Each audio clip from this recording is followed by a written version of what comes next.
ओम। सभी योग साधकों को सादर नमस्कार।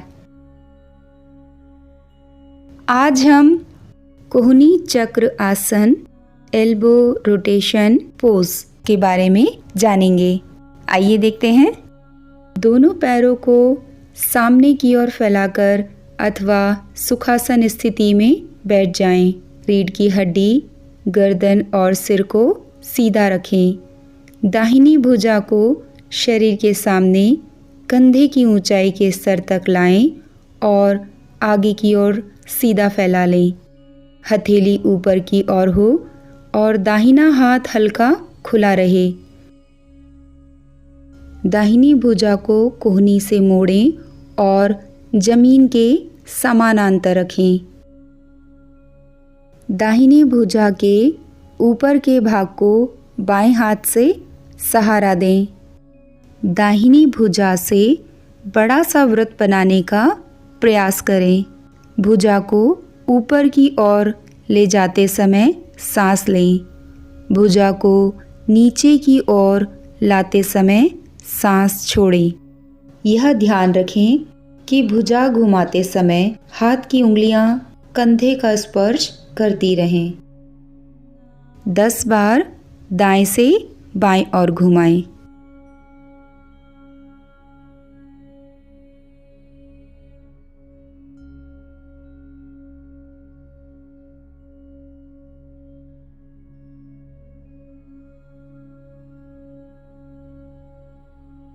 फिर 10 बार बाएं से दाएं ओर गोलाकार घुमाएं।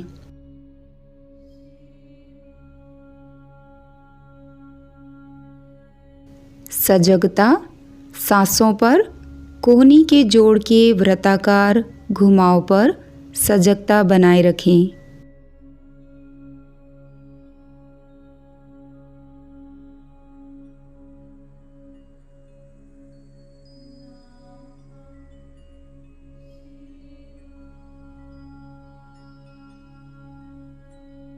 अब यही अभ्यास हम बाईं भुजा से भी दोहराएंगे। बाईं भुजा को शरीर के सामने कंधे की ऊंचाई के स्तर तक लाएं और आगे की ओर सीधा फैला लें।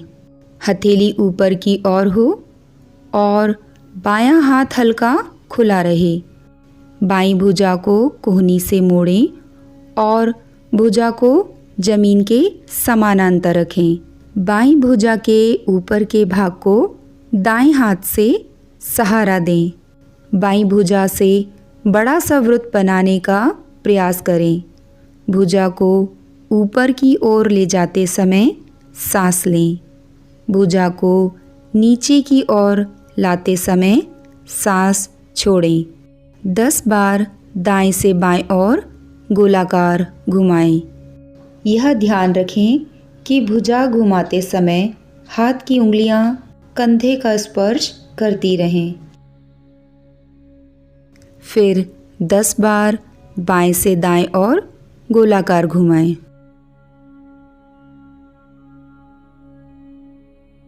सजगता सांसों पर कोहनी के जोड़ के वृत्ताकार घुमाव पर सजगता बनाए रखें।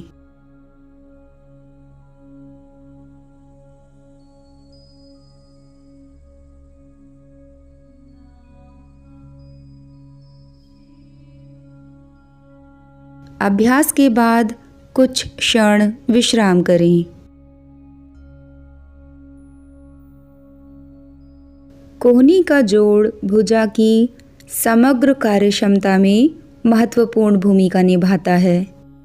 इस आसन के नियमित अभ्यास से कंधा, कोहनी, ऊपरी और निचली भुजा के आसपास की मांसपेशियां मजबूत, लचीली और सुडौल बनती हैं।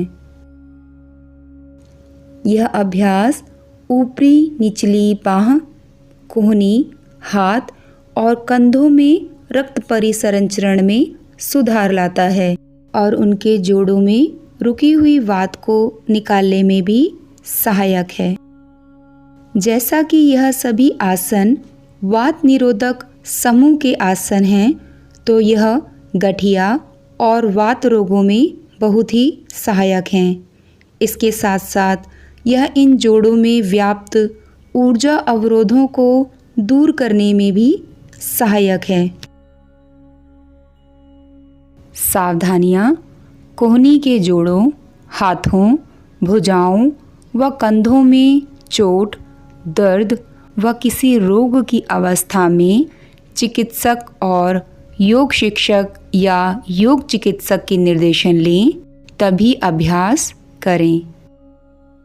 ईश्वर से आप सभी के अच्छे स्वास्थ्य की कामना करते हैं। आप सभी का दिन मंगलमय हो। प्रणाम। धन्यवाद।